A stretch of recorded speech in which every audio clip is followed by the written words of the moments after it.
Assalamualaikum warahmatullahi wabarakatuh. Perkenalkan nama saya Adiatma Rasendriya Marzuki, jurusan akuntansi. Selamat malam, Bapak Ibu sekalian. Pada kesempatan ini, saya akan menyampaikan presentasi sebuah topik yang sangat relevan dan krusial dalam industri keuangan syariah, yaitu memahami audit internal dan audit kepatuhan syariah dalam konteks Bank Umum Syariah. Oke. Sebagai pengantar presentasi ini, kita akan menganalisis peran penting audit internal dan audit kepatuhan syariah di Bank Umum Syariah atau BAS. Kita akan mendefinisikan, menyoroti karakteristik, jenis, serta prosedur unik dari kedua jenis audit ini. Penekanan khusus akan diberikan pada dimensi syariah yang menjadi fondasi utama operasional BAS. Kita juga akan melihat bagaimana audit ini berkontribusi pada tata kelola perusahaan yang baik atau GCG dan manajemen risiko yang efektif. Peran sentral Dewan Pengawas Syariah serta kerangka peraturan dari AAOIV, IFSB, dan OJK juga akan dibahas. Tujuan utama presentasi ini adalah untuk memperkuat pemahaman kita tentang mekanisme pengawasan ini demi menjaga kepercayaan publik. Beberapa kata kunci yang akan sering kita bahas adalah audit internal, audit kepatuhan syariah, Bank Umum Syariah, Dewan Pengawas Syariah, Kepatuhan Syariah, AAOIV, dan IFSB. Mari kita mulai dengan latar belakang. Industri keuangan syariah telah mengalami pertumbuhan yang sangat pesat, baik secara global maupun di Indonesia.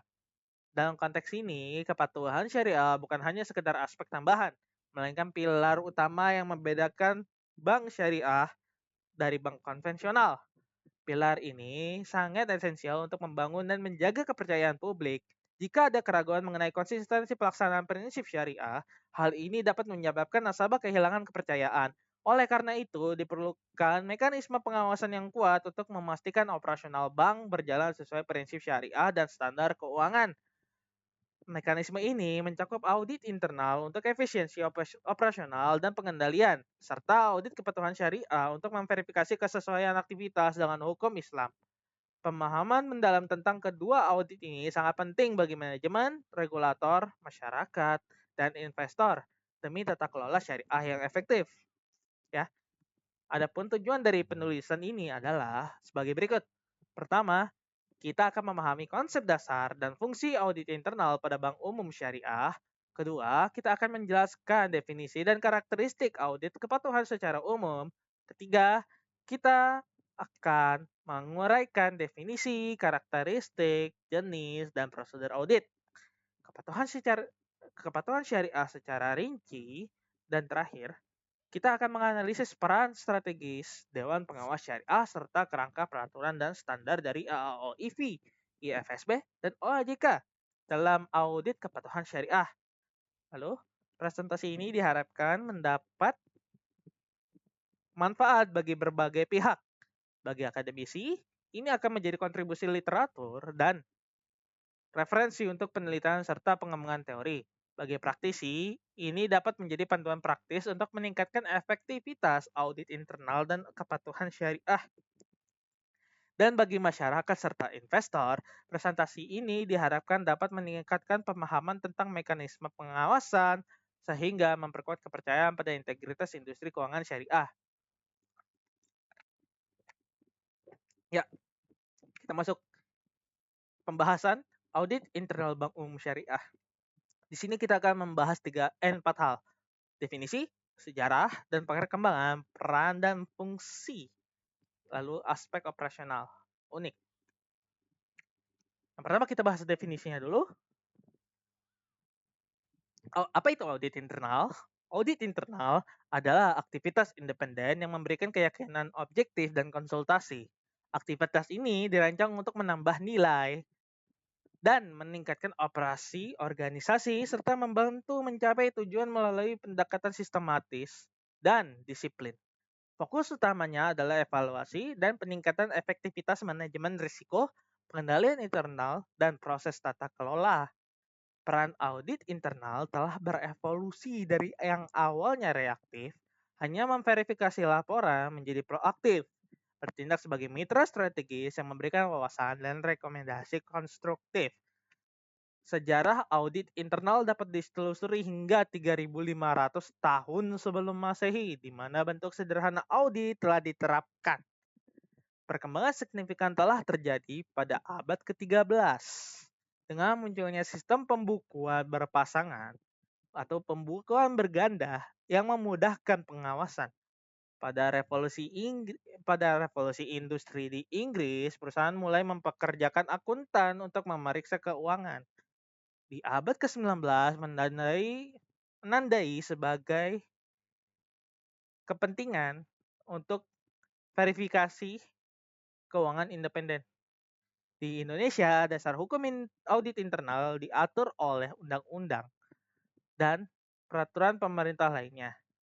Selain itu, The Institute of Internal Auditors atau IAA telah menerapkan Standar Profesional Praktik Audit Internal atau SPPIA yang bertujuan untuk menggariskan prinsip-prinsip dasar praktek audit internal dan mendorong proses perbaikan. Lalu, audit internal memegang peran yang penting dalam manajemen risiko di bank umum syariah. Fungsi intinya adalah mengevaluasi proses manajemen risiko, memastikan efektivitasnya, serta mengidentifikasi dan mengelola risiko. Audit internal juga memastikan kepatuhan regulasi dan efektivitas pengendalian internal, serta berperan penting dalam deteksi penipuan. Secara unik, di bank syariah, audit internal terintegrasi dengan tata kelola syariah secara eksplisit membantu Dewan Pengawas Syariah dalam audit kepatuhan syariah. Ini menciptakan ekosistem pengawasan yang berlapis-lapis dan saling mendukung menjadi jembatan antara kepatuhan finansial dan kepatuhan syariah. Audit internal juga secara signifikan mendukung terwujudnya Good Corporate Governance atau GCG dalam perbankan syariah. Audit internal di bank syariah memiliki beberapa aspek unik, operasional yang unik. Ini terutama karena harus mengintegrasikan prinsip syariah ke dalam setiap tahap audit dengan fokus utama pada pelaksanaan kepatuhan syariah yang efektif di seluruh lini operasi. Transparansi tinggi sangat esensial untuk membangun kepercayaan masyarakat. Lengkap pemeriksaan mencakup seluruh operasi terhadap prinsip syariah, termasuk laporan keuangan, produk, dan penggunaannya. Selain hukum nasional, dasar hukum tambahan adalah elemen syariah seperti Al-Quran dan hadis. Di Indonesia, proses audit umumnya melibatkan 3 tahap. Audit laporan keuangan, dan kemudian audit aspek syariahnya. Auditor wajib memiliki pengetahuan fikih muamalat. Namun, terdapat tantangan terkait kompetensi syariah auditor internal yang masih rendah, menciptakan kesenjangan antara ideal dan realitas. Pada slide selanjutnya kita bisa melihat perbandingan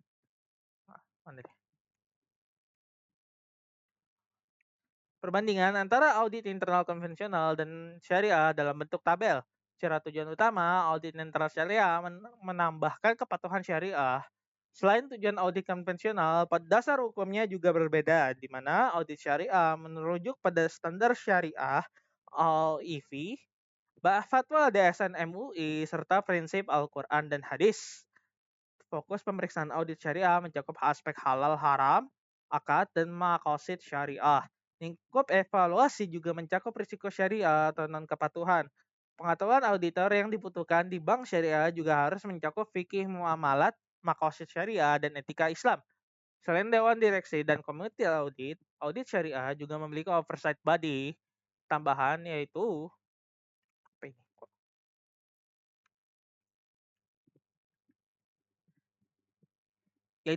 Dewan Pengawas Syariah atau DPS. Terakhir, orientasi audit syariah juga menyangkut dimensi moral dan etika. Lalu kita akan membahas audit kepatuhan secara umum. Kita akan membahas audit kepatuhan syariah dengan pertama, kita akan membahas definisi dan karakteristiknya, lalu prinsip-prinsipnya, lalu kita akan melihat gimana prosedur pengerjaan audit kepatuhan syariah ini, Lalu bagaimana peran DPS terhadap perusahaan syariah atau bank umum syariah? Lalu kita bisa ngelihat nih, kerangka peraturan seperti apa sih dan standar apa yang digunakan gitu. Jadi yang pertama, definisinya audit kepatuhan adalah jenis audit yang bertujuan untuk menentukan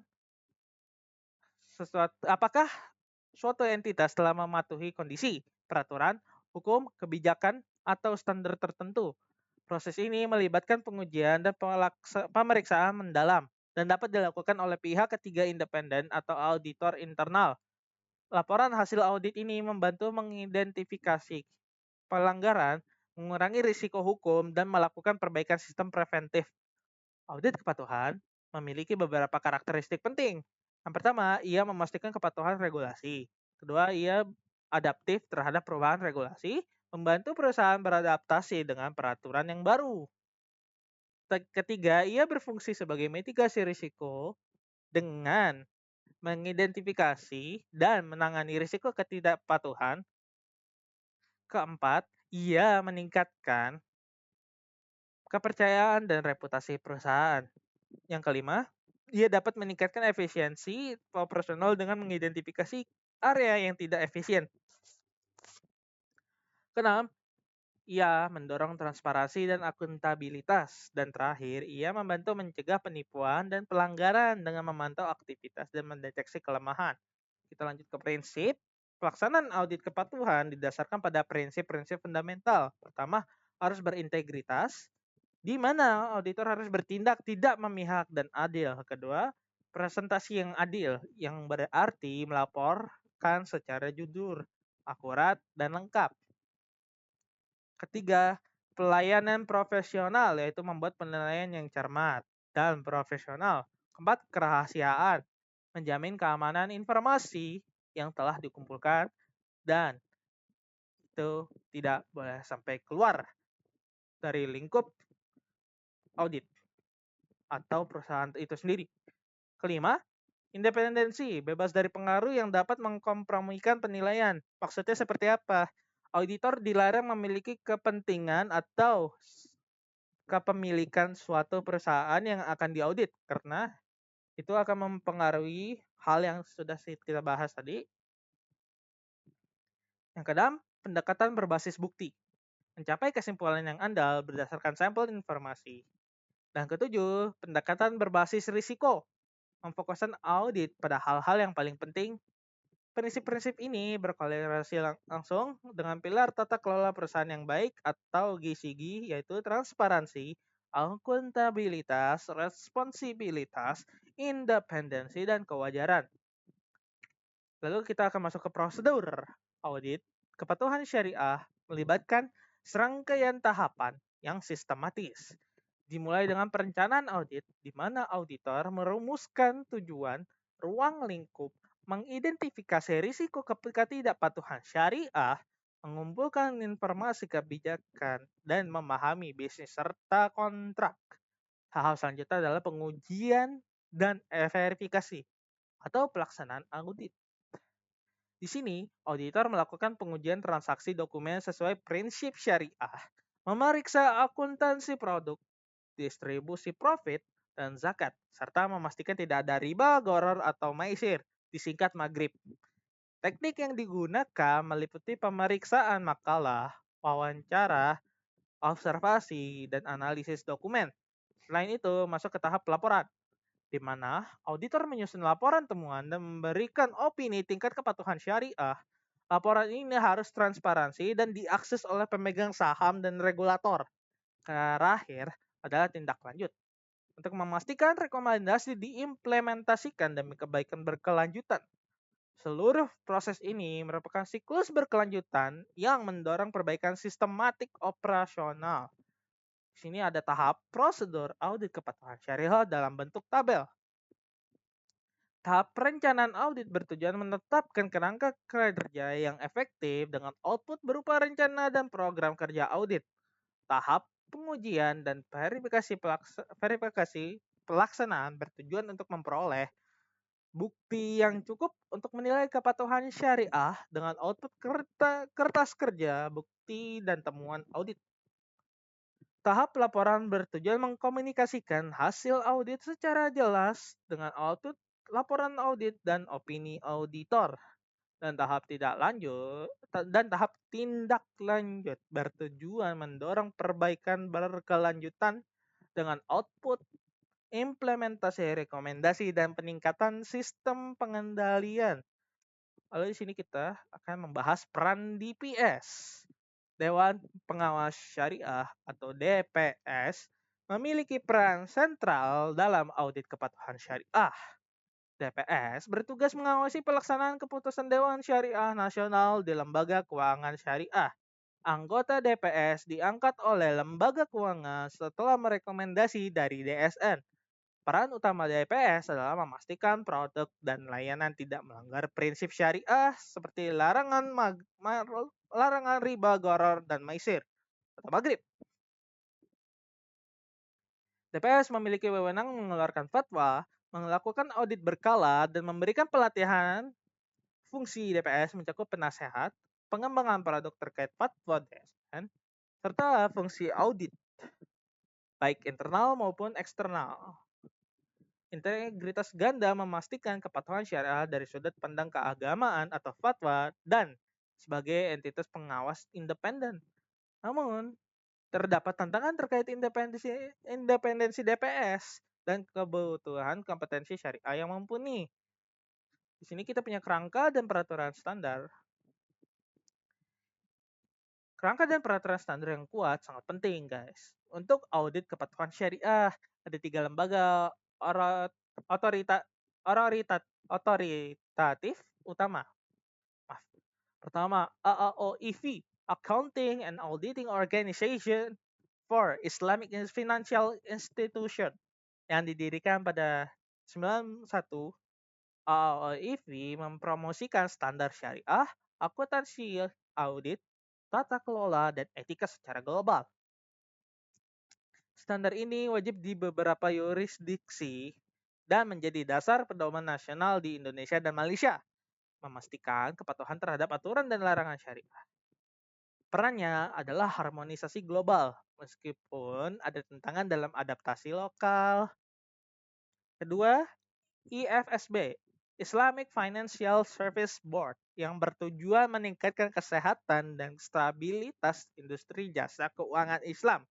IFSB menerbitkan standar kehati-hatian global dan prinsip panduan untuk perbankan, pasar modal, dan asuransi, termasuk pedoman prinsip tata kelola syariah.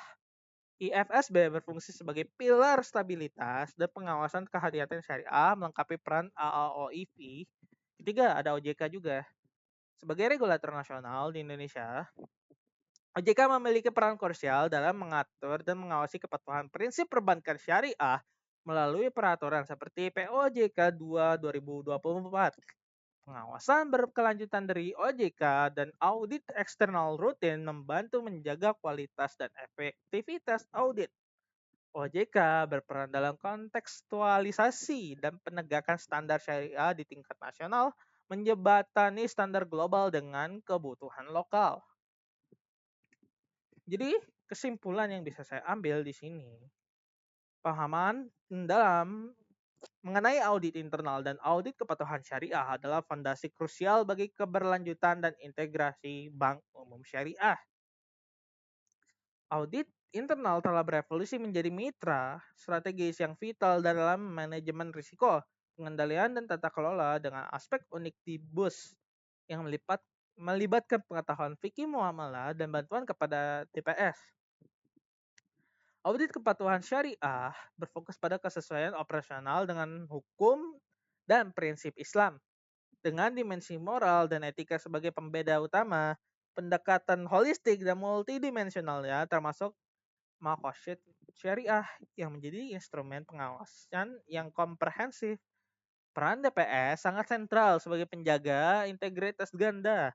Kerangka peraturan dari AOIV, IFSB, dan OJK menyediakan pedoman global dan kontekstualisasi lokal, meskipun ada tantangan terkait kompetensi auditor syariah dan adaptasi standar secara keseluruhan. Kedua jenis ini, kedua jenis auditor ini, maaf, kedua jenis audit ini adalah instrumen pengawasan yang tidak terpisahkan untuk menjaga kepercayaan publik, mengurangi risiko, dan memastikan BAS beroperasi sesuai nilai-nilai Islam. Saran dari saya ada satu, peningkatan kompetensi auditor syariah melalui program pelatihan dan sertifikasi intensif mencakup aspek teknis audit dan pemahaman mendalam tentang fikih muamalat dan maqasid syariah. Kedua, penguatan kolaborasi antara audit internal dan DPS melalui kerjasama erat, pertukaran informasi reguler, dan pengembangan pedoman audit terintegrasi. Ketiga, pengembangan standar audit syariah yang berkomprehensif nasional oleh OJK untuk mengatasi tantangan adaptasi lokal. Pemanfaatan teknologi dalam audit kepatuhan syariah seperti analitik data dan AI untuk meningkatkan efisiensi dan akurasi. Dan kelima, edukasi dan kesadaran publik untuk memperkuat permintaan akan transparansi dan akuntabilitas syariah. Dengan langkah-langkah ini, kita dapat memastikan keberlanjutan dan integritas industri keuangan syariah. Semoga penjelasan ini membantu Anda dalam memahami ilmu audit syariah. Sekian, terima kasih. Saya Adiat Marasandria Marzuki undur diri. Wassalamualaikum warahmatullahi wabarakatuh.